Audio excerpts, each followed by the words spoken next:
Welcome to the Geekcentric podcast, and welcome to our spoiler-free review for Marvel Animation's Eyes of Wakanda. Wakanda is a kingdom of many secrets.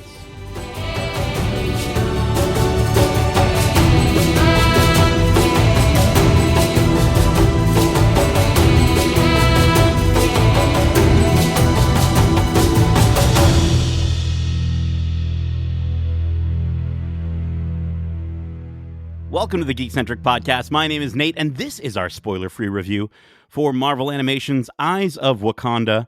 A huge thanks, as always, to our lovely friends at Disney Studios Canada and Marvel Animation for letting us watch this series early for review.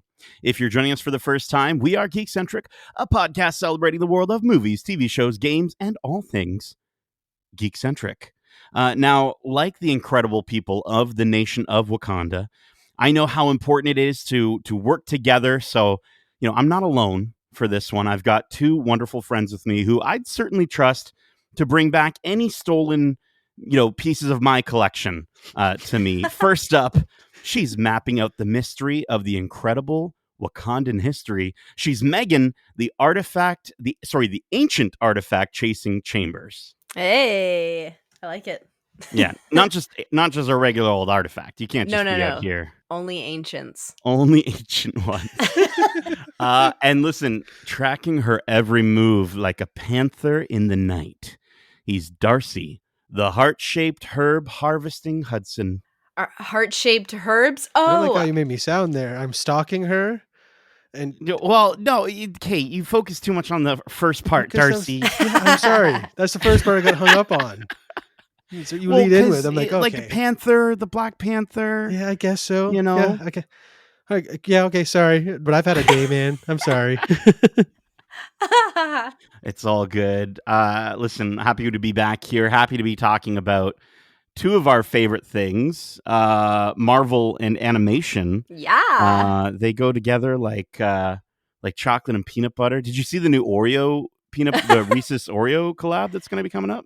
No. I want it. I haven't seen it, but I want it. They're bringing back the cookie with the peanut butter, and then they've got the new one is the actual Reese's cup with Oreo cookie inside, which is crazy. That I would devour. Unreal. Yeah. You can already pre-order them now. You can use our code Geekcentric Yummy. No, I'm just kidding. Can you imagine? I really believed you, though, that you could pre-order a snack I think you food. I read somewhere that you actually can, but what has this world come to? That's for another time. Who knew that in 2025 we'd be talking about another sort of entry into Wakanda. Yes. I'm happy and excited to get into this one. So let's dive into it. Let's get into the synopsis. Marvel Animation's new action-adventure series, Eyes of Wakanda, follows the adventures of brave Wakandan warriors throughout history. In this globe-trotting adventure, the heroes must carry out dangerous missions to retrieve vibranium artifacts from the enemies of Wakanda. They are the Hatut Zaraze, and this is their story. Featuring the voices of Winnie Harlow, Cress Williams, Patricia Belcher, Larry Heron, Adam Gold, Lynn Whitfield, Jacques Colimont, Jonah Zhao, Isaac Robinson Smith, Gary Anthony Williams, Zeke Alton, Steve Toussaint, and Anika Noni Rose. Eyes of Wakanda is helmed and directed by executive producer Todd Harris, with Ryan Coogler executive producing alongside. And the show is also executive produced by Brad Winderbaum, Kevin Feige, Louis D'Esposito, and Dana Velasquez Eberhardt, as well as Proximity Media's Zinzi Coogler, Sev Ohanahan, and Kalia King. Eyes of Wakanda is the first series of Marvel's Phase 6, and all 4 episodes, which were originally scheduled for August 27th, now come out on August 1st, exclusively on Disney+. So, my friends, we oftentimes, we are kind of the animation crew. I know Justin also jumps in for some animation talk, but, this is the crew to get to talk about all things animation and all things Marvel animation. So I wanted to kind of start off with look and feel, I think, for this one. This is a different style than we've had. We've had the what if animation style, which I think a lot of people expected this to be. We've had I Am Groot with that very realistic look, X-Men 97 and Your Friendly Neighborhood Spider-Man, which were both going for their, very specific look and feel. Nostalgic, yeah. Right, that to bring back that nostalgia, and also just to capture, the specific stories that they're sort of coming off of and coming from. But this is something new for Marvel Animation. So I wanted to throw it to whoever wants to jump in first. What did you think of the look and feel in Eyes of Wakanda? I loved it. Immediately off the top, I always get intrigued by landscapes, and this show gives you landscapes, some of the most beautiful, picturesque, and I'm going to use the buzzword cinematic views of an animated show I've seen in a long time. I also really want to commend the character designer and lead of VizDev at Marvel Animation, Ryan Meinerding, I think is how you say his name. Beautiful, beautiful work. He's obviously worked on everything Marvel Animation, but he was the lead character designer of this show, and I'm obsessed. I love the shapes that he used in characters. The way he used character design to set Wakandans apart from the rest of this universe was really, really beautiful. And I was drawn in from the first moment and wish that there were more than just 4 episodes. Which Yeah. I think that's going to be a point to bring up a little later as well. But sorry, Darcy, go ahead. I was just going to say, I loved it too. I mean, it's like from the get-go, it's like, oh, I'm getting these beautiful watercolor landscapes with very Clone Wars inspired character designs. I'm like, this is the blending, like two of the worlds that I love in animation, and the way that they merge it together to define its own, style in the Marvel Animation universe is incredible. I want more of it. Like you were saying, Meg, it is just, oh, so good. Yeah, I kind of felt like it was giving a bit of like almost late 90s, early 2000s Prince of Egypt era sort of style of animation, right? I think that was a little more popular back then, but this obviously being in 3 dimensions. And I think Axis Studios and Marvel Animation really pulled together a really phenomenal special look that helps this series definitely stand out. A while back, we had the opportunity to chat with Stephen Wong, who I believe Kevin actually, I think on our podcast spoke with Stephen, and he is he was a background artist on What If. And so to your point, Megan, the backgrounds here that we see, it's interesting. I think there's going to be some of that sort of maybe same feeling and criticism in terms of them feeling very static. I know that was a big sort of point of contention for some people with the look of Your Friendly Neighborhood Spider-Man. But when you sort of think about the thematic elements of this going throughout history, as soon as I sort of did that, that sort of qualm went away from me, because these are beautiful paintings essentially that are in every single background. And the cool part is that they feel like they're paintings from the era that the episode is taking place. This series does sort of show us the growth of Wakanda and the culture of Wakanda and how their technology grows and how they grow as a people. And this very specific section of their culture grows over periods of time. And I think they did such a good job of really making sure that you're in that world, even though it was so static in the background. Yeah, it was static, but it wasn't. There was reminiscent of classic Disney parallax scrolling, where they had the multiple layers where they could get the depth of field and stuff like that, because there are those wide landscapes that seem still, and then the camera starts panning and you see the depth to the world that they've created. And it's just, again, it's a beautiful marriage of 2D and 3D, and just every shot is just a wow, breathtaking for your eyes type thing. Absolutely. And I will also say, in regards to the animation, the fight sequences in this show, keep your eyes open. The angles for these fight scenes too. Like we're getting such unique takes on fighting in the Wakandan universe and Marvel universe at large. It's so cool. Yeah, very rad stuff. And I think they the fight choreography specifically, yes, is definitely something that we've gotten to see a little bit, I think, in our traditional MCU, but it's kind of amped up with what you can do with animation, with what you can Yes. do with a camera in a fight scene in animation. Now, before we even got to the visuals in this, I mean, I think the opening titles, the way that's done is very different. It almost looks like it's done with like chalk or something Yeah. like that. Very different from what you actually get in the show. But before you even see anything, you hear the incredible music by Hesham Nazi, who did such a good job of setting the tone and bringing you, like, you just hear those like talking drums and you're in Wakanda. Like it's the same feeling that I get whenever I hear those elements brought over from Goranson's score from Black Panther and Wakanda Forever. It's that feeling like I could be literally eating, I don't know, some sort of like big hot dog in the middle of a Disney theme park, and I hear those talking drums, and I'm immediately transported into Wakanda. So hearing that music in this show, it just works really well to sort of bring us into this growing Wakandan empire. 100%. Yeah, they also brought in a lot of really cool aspects of other cultures as well, and wove that not only through the animation but also through the music. And I thought that was a really fun thing to kind of pick out of each episode. Yeah. Yeah, again, we talk about how this is Wakanda through the ages, and the way that the music and the animation style both married, like pair promote so well together to tell that story and set the tone for these eras. It's so cool. Absolutely, absolutely. And now we keep talking about the eras that they're exploring. We're not going to necessarily, because of spoiler free, we're not going to say exactly when we're going to get to travel in time. But I do want to kind of get into just some of the thoughts in terms of the story, the pacing, the structure of this series. You know, I think going into this, I certainly felt like maybe it would have been more than 4 episodes. And I think that's something that, Megan, you brought up just a little bit earlier. I want to throw it to you. What did you think of the overall structure of the show? You know, obviously you mentioned you wanted more. How did you feel about it as you were watching? Well, after watching all 4 episodes, I understand where they were going with it, and I think it was a very successful flow. I would have loved more because I feel like the little taste that they gave us really shows us that there are so many more stories you could tell within this avenue. Mm-hmm.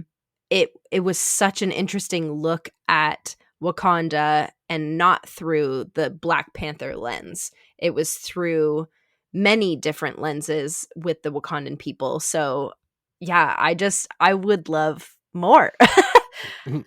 It's funny that we're getting this so soon after the Killer of Killers from Hulu. Like it was feels very similar in that we're getting that was the Predator story through the ages, and now we're getting the Black Panther or Wakanda story through the ages.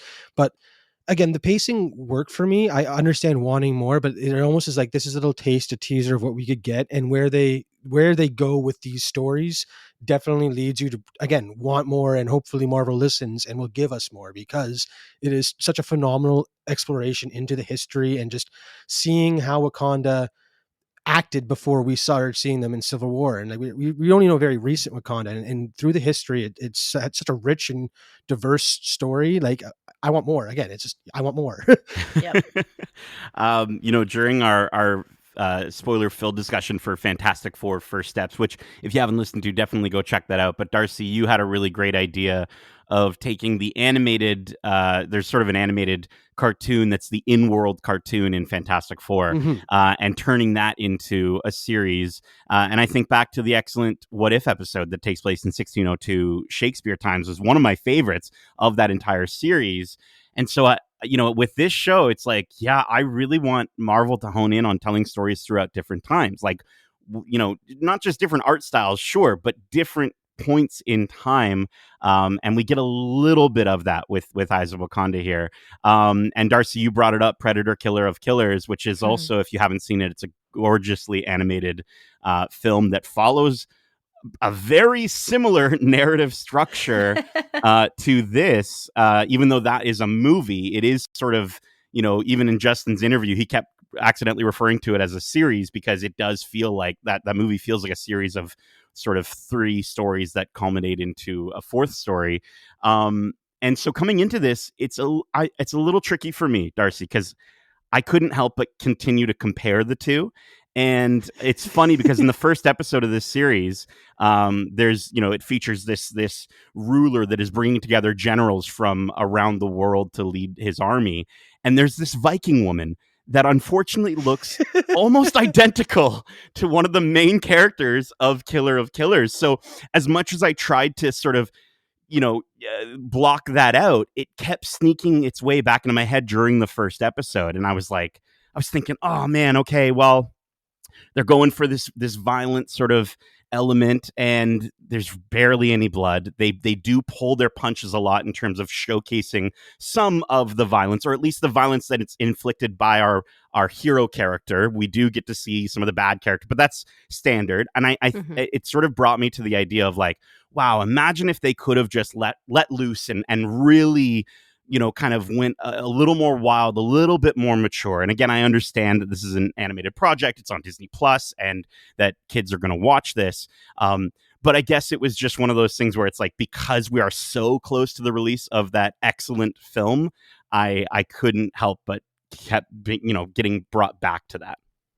Again, I think what I love about this series is that while I was making those comparisons, I wasn't missing the over-the-top gore. This almost seems like a family-friendly approach to that, because they do not shy away from killing or death or anything like that. Like, it is very much implied throughout this series that people are dying on both sides, and it's the way they handle that, and even other subject matter that goes on during these things. It is a very, they're dark undertones throughout the series. While it is following the hit people, like, they had to go through some dark places throughout history, and you can see that in this series. And I think, again, the way they handled it, that where it could be for, like I said, a family to watch or something like that, it still hits those darker tones. Mm-hmm.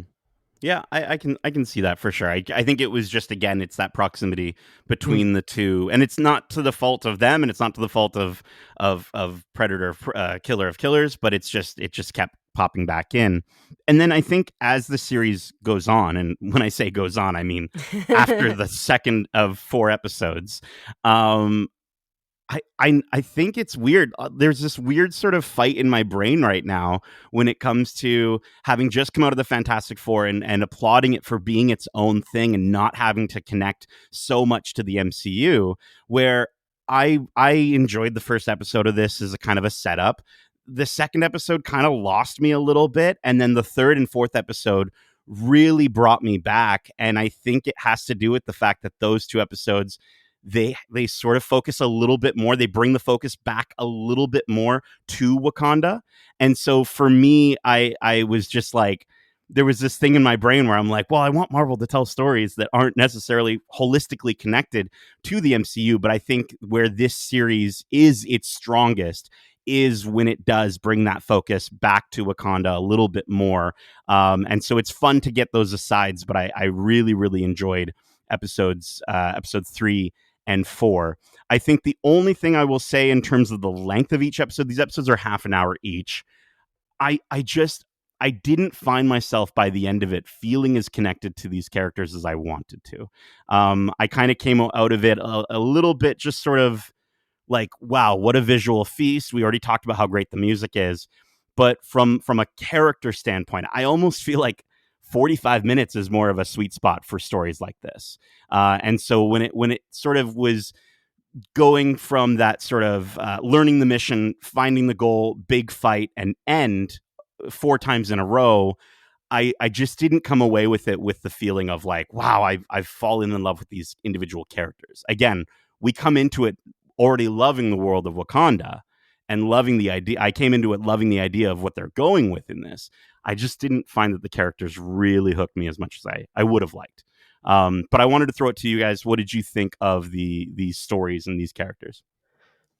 I loved them. I mean, they're very reminiscent. I was getting Clone War vibes from it. Just these stories through history of the following the Jedi Knights, but in this case, following Wakandan warriors, and the way that they play with genres. Each episode is its own little spin on a genre, and the way they do that is so fun. And that's why I was engaged. While I was like, okay, I understand the archetypes of these characters, and now I can see how they are true to Wakanda as well as these characters we know and love from all these typical stories that we've gotten so many times. And just I loved it. Again, the way that they play with every episode, I didn't know what I was going to expect as soon as the episode was starting. By the end of it, I'm like, well, damn, that was great. I wish I had another, but the next one's going to wow me just as much, I'm sure. And it did. So, yeah.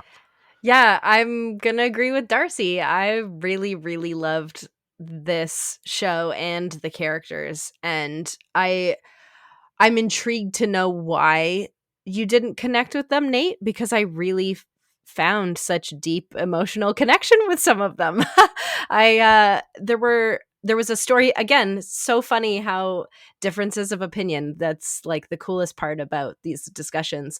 Mhm. Episode 2 might have been one of my favorites or one of my top ones, because of the emotional connection that I felt for the characters in that episode and the way that that story kind of held its own in the 4 episodes, and it connected to the first one in a surprising way at the end.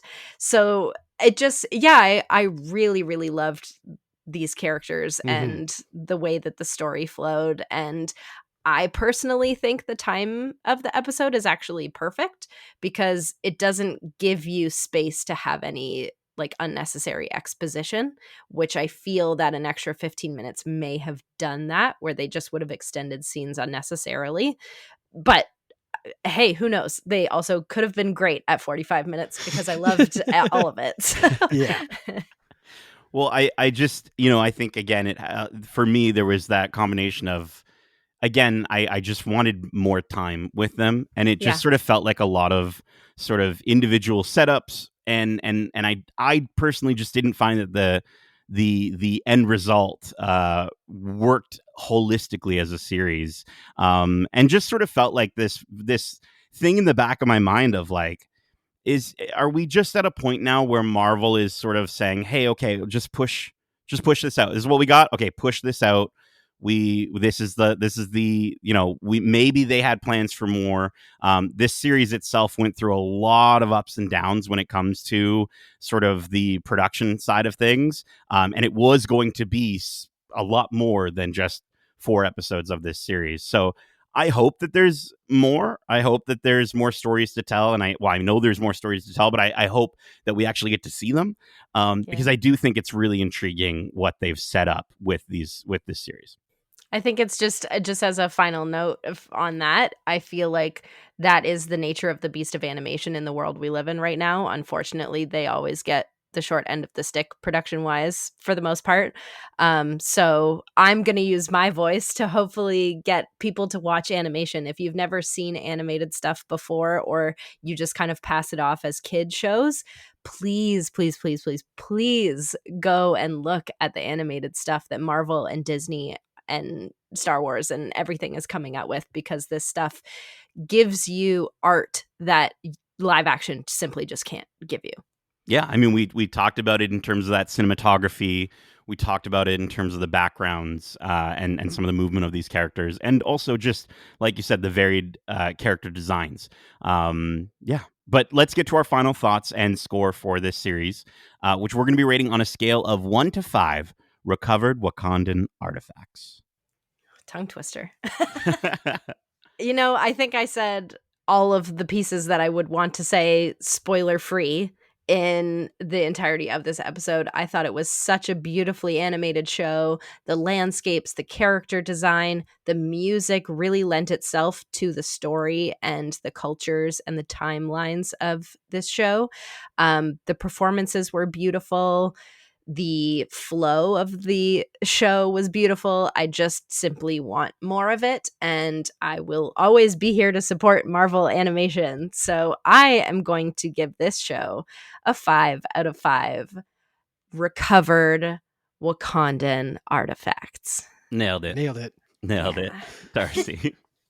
Yeah, I mean, I'm right there with Meg. Again, this show is such a pleasant surprise, and I hope we get more. I think there's definitely more planned. I can't remember who said it in one of the interviews, and I was reading about the hype leading into Eyes Wakanda, and they were saying potential for storylines that we didn't really see in this season. And I don't know why he would bring those up if it wasn't a plan to explore those at some point in the future. So I hope that we do explore those. What he name dropped or whatever.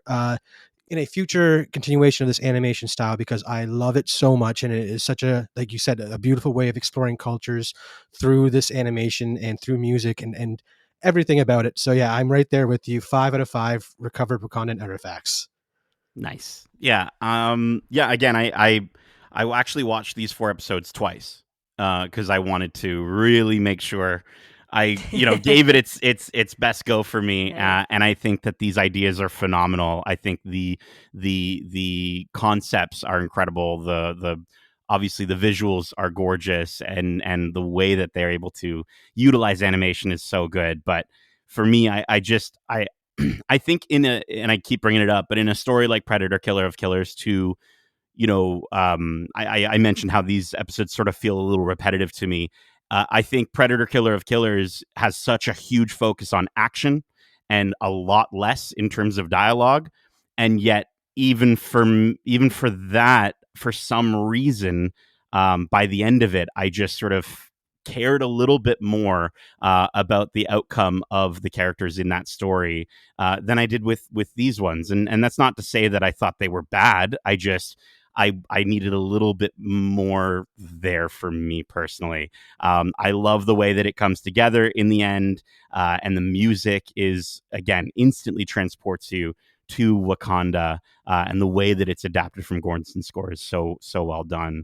But yeah, I think I really do hope that we do get more of these stories. I hope that it's not just sort of a Marvel sort of going, well, we're not going to do that much TV. Everyone said they want us to do less, so we're going to do less, and then we never see this again, because I think that's a very real possibility. And like you said, Megan, like, unfortunately, that is animation is usually, for a lot of studios, one of the first things on the chopping block. Yep. And so I really hope that isn't the case, because like you said, Darcy, I want to see more in this animation style. And like I said earlier, I want Marvel to take more risks and explore more stories outside of our just current timeline. I'd love to see more history throughout the MCU.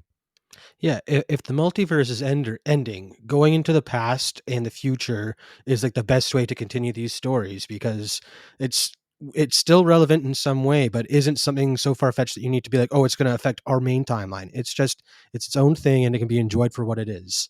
Absolutely. Yeah. Again, like the Fantastic Four, First Step is Yeah, very much its own thing on their own in their own universe. I think of characters like M'Baku, Okoye, and we don't even get a ton of them in our traditional MCU, but I absolutely adore them. I would love to get to that place with some of the characters that were brought into this series. 100%. I'd love to get to know them more.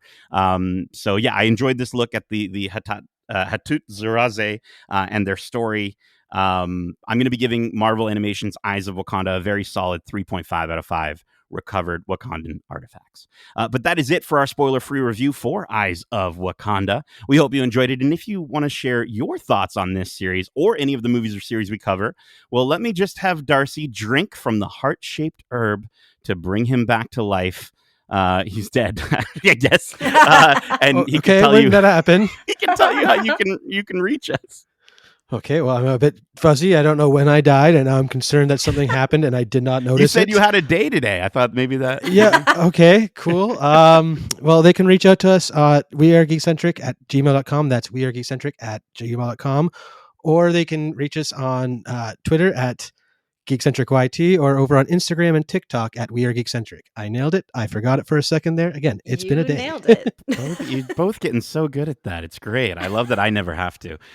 Keep in mind, we also have a ton of other great episodes covering the latest in movies and TV shows, including our recent spoiler-filled discussions for Marvel Studios' The Fantastic Four: First Steps, James Gunn's Superman, Jurassic World Rebirth, and Marvel Television's Ironheart, where Darcy and I got into that big reveal at the end. Megan, have you seen Ironheart yet? Did you watch it? Yeah. Oh, you did. Yeah, we talked about that. She was on our spoiler free. I was on the podcast. Listen, Just not when we got into that reveal. You know what? It's okay. I've all of a sudden been on a lot of Marvel content, and I wasn't for a long time, so it's Yeah. okay. I'm getting tripped up. I don't know what timeline we're on. It's crazy. We also have our spoiler-free reviews out now for Fantastic Four: First Steps, Marvel Television's Ironheart, Pixar Studios' Elio, How to Train Your Dragon, as well as Predator, Killer of Killers. Plus, we've got some great interviews to check out, like our most recent interviews with the director of the Fantastic Four First Steps, Matt Shackman, as well as two of the cast members from the film, the incredible Julia Garner, who plays Shalabal, the Silver Surfer, and Ralph Ineson, who plays Galactus. Justin and Matt discuss the incredible chemistry between the four main members of Marvel's first family, and they also share a cute dad moment where Matt discusses what it was like working with his daughter Maisie for her scene in the movie, as well as why this movie was so personal to him. Then Julia and Ralph share how they came up with the voices for the cosmic characters they play, and Julia also shares what some of her previous characters, like Ruth Langmore from Ozark and Anna Delvey from Inventing Anna, might think of Shalabal, the Silver Surfer, if they were ever to meet.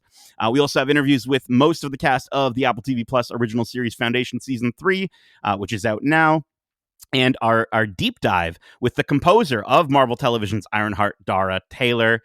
Check out those interviews check out all those interviews out now, either here on your podcast service of choice or over on YouTube at youtube.com/geekcentric. Darcy, you're wearing like some crazy, like, what is that? Like an Udi? Is that what they call it? I don't know. It's a big fuzzy sweater. It looks fuzzy sweater. It looks very hot, and it's summer, and it's a hot geek summer. My Darcy. basement is like a nice balmy 14 or 15 degrees right now. We've had the AC blasting as I work upstairs. So the basement is delightful to sleep in, but sitting in trying to record a podcast, I'd be a bit chilly. So that's totally fair. But you know where you're not going to be chilly? Right here on the Geekcentric podcast, because it's going to get hotter as the Geekcentric Geek Summer continues. We've got some fantastic stuff coming up, including our return to Fan Expo Canada this year. We're very excited to it looks like it's going to be a banger year, although I am seeing a lot of the celebrities already saying that they're not able to make it anymore, but we'll see. We'll figure out what we're doing, and make sure to follow us on our socials to keep up with us there. I'm also stoked to share yet again for the first time ever, and just in time for the festival's 50th anniversary, Geekcentric has been accredited to attend the Toronto International Film Festival, or how it's actually supposed to be pronounced, the Toronto International Film Festival. Thank you. So you're welcome. Yes. As soon as we figure out what all that means, we're going to share our experiences along with you so you can keep up with our journey there. We are Geekcentric, and you can be too. Megan, Darcy, thank you so much for joining me for this historically animated spoiler-free review. And as we say, love ya. Laters. Bye. Wakanda forever.